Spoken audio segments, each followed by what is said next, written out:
Xin chào các bạn, lại là Hà đây. Hôm nay, Hà sẽ kể cho cả nhà nghe một câu chuyện về một nữ giáo viên thể dục, tên cô ấy là Anita. Cô giáo mới chuyển về ngôi trường cấp 3 này không lâu. Cô ấy đang có một gia đình hạnh phúc bên người chồng nhiều dâu thành đạt. Ấy vậy mà, Anita vẫn mơ mộng để mắt đến mấy cậu học trò choai choai. Và dần bị cuốn vào chuyện tình yêu, tình báo với mấy anh thanh niên chỉ đáng tuổi con mình, đến mức vác luôn cả cái ba lô ngược để bắt vạ cậu học trò lỡ dại cùng cô. Kết cục bà giáo già nhận một cái kết đắng còn hơn cả ly cà phê ban mê. Ngày đầu đến lớp, cô giáo điểm danh và làm quen với lũ học trò mới gặp.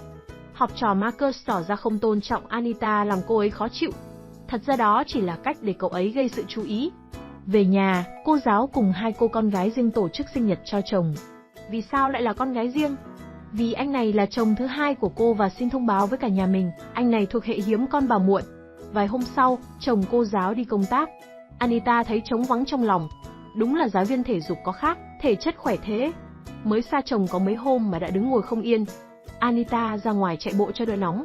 Vài hôm sau, cô giáo nhận được một bức thư nặc danh khen cô rất quyến rũ khi đang chạy. Hình như có ai đó đang theo dõi Anita. Lúc này, Marcus gây sự đánh nhau với bạn học buộc các giáo viên phải can thiệp. Khi Anita kiểm tra vết thương cho cậu ấy, Marcus cố gắng hôn Anita. Ban đầu, cô ấy có vẻ đồng thuận với việc làm của cậu, nhưng sau đó cô ấy đã né tránh khi một giáo viên khác đi vào. Cô giáo thể dục nhận ra đó là điều không nên làm, không nên xảy ra giữa hai người. Thế nhưng về nhà cô lại tiếc lấy tiếc để Anita mò vào Instagram của học trò mình và nhắn tin cho anh ấy, giữa chúng ta không nên để xảy ra những chuyện hoang đường này nữa. Câu trả lời của Marcus chính là bức ảnh khỏa thân của anh ấy. Điều này làm Anita vô cùng bối rối. Ngày hôm sau tại trường, Anita gặp cha mẹ của cậu học trò siêu quậy và thông báo anh ấy có thể gặp rắc rối vì phụ huynh của cậu bé kia muốn báo cảnh sát. Marcus sẽ phải nhận một số hình phạt từ nhà trường vì gây sự đánh nhau với bạn học. Trong lúc Anita đang thảo luận vấn đề của Marcus, thì anh học trò chỉ quan tâm đến cái chân dưới gầm bàn của cô giáo. Không muốn bị mọi người bắt gặp, Anita nhanh chóng kết thúc cuộc họp phụ huynh tại đây. Cô giáo lên xe ra về và một ông khách không mời mà đến lao lên xe cô. Marcus thản nhiên ngồi vào ghế bên cạnh Anita. Đuổi mãi anh học trò lỉ lợm không đi, Anita đã nhượng bộ khi anh chàng hôn cô ấy. Một cuộc tình sai con bà trái chính thức bắt đầu. Càng ngày, Anita càng buông thả bản thân là lơi bơi vào cạm bẫy tình yêu do Marcus giăng ra. Cô ấy bám theo và đề nghị đưa đón anh học trò đi học, nhưng cậu ấy từ chối và bỏ đi. Càng ngày Anita càng bị ám ảnh về Marcus. Ngủ bên chồng, cô luôn tưởng mình đang ở bên cạnh người yêu bé nhỏ. Marcus dần xa lánh Anita, học trò bơ luôn cô giáo, buộc Anita phải mò tới nhà anh ấy. Giả vờ có chuyện quan trọng ở lớp cần trao đổi thêm với cha mẹ Marcus, nhưng Anita lại viện cớ lên lầu tìm gặp học trò. Thấy Marcus trong phòng tắm, cô giáo bạo gan xông vào đòi tham gia cùng. Ngày tháng dần trôi, Anita ngày càng nghiền hơi Marcus. Chồng cô dần nhận ra sự thay đổi của Anita và bắt đầu gặng hỏi cô về các tin nhắn trong điện thoại. Cô ấy nói dối cô chỉ nhắn tin với một người bạn đồng nghiệp để giúp giải quyết một vài rắc rối của anh ấy. Đi tiệc cùng chồng, cô ấy cũng không thôi ám ảnh về Marcus. Gọi điện, nhắn tin cho anh ấy không được, cô giáo bỏ ngang bữa tiệc để đến một bến cảng, nơi cậu học trò đang tụ tập với bạn bè mình. Cậu đang muốn cưa cầm một cô bạn học xinh xắn cùng lớp. Tổn thương rồi, cô giáo thấy mình như người thừa giữa bầy thanh niên trẻ trâu đầy sức sống.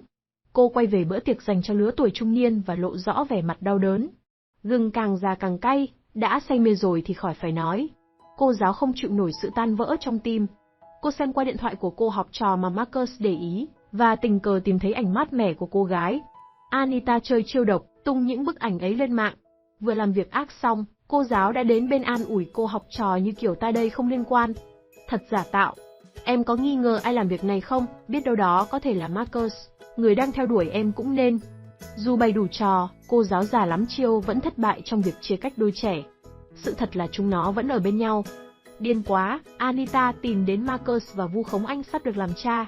Cô ấy đang mang thai, chồng Anita vô sinh nên thủ phạm không ai khác chính là Marcus. Trời đất, mới có tí tuổi đầu, thân mình còn lo chưa xong, làm sao lo thêm cho một đứa nhỏ. Cậu thanh niên mới nhớn khóc nhè rồi. Cô giáo bắt đầu thao túng anh, cô hứa sẽ cùng anh xử lý mọi việc êm thấm. Rồi cô lại dụ khị Marcus làm điều sai trái cùng mình. Sau khi bị Anita húp cạn bình rượu chuối hột, anh thanh niên lê bước chân độc hành về nhà. Thiệt tội. Lúc này tin đồn về việc một học sinh đã thân thiết với giáo viên của mình lan rộng trong trường làm Anita lo lắng sợ hãi. Xe hơi của cô ấy cũng bị kẻ nào đó phá hoại. bản siêu âm thai mà Anita cố tình ngụy tạo để đưa cho Marcus được đặt công khai trên kệ bếp. Chồng cô từ ban công đang nhìn xoáy vào cô. Chuông cửa vang lên, mẹ của Marcus đến và tỏ ra rất giận dữ. Bà hãy buông tha cho con tôi. Đồ giáo viên hư hỏng. Làm sao lại có chuyện mang thai gì ở đây? Anita thú nhận rằng đó chỉ là lời nói dối của cô để ràng buộc Marcus mà thôi. Trứng cô đã luộc ăn hết trơn rồi còn đâu.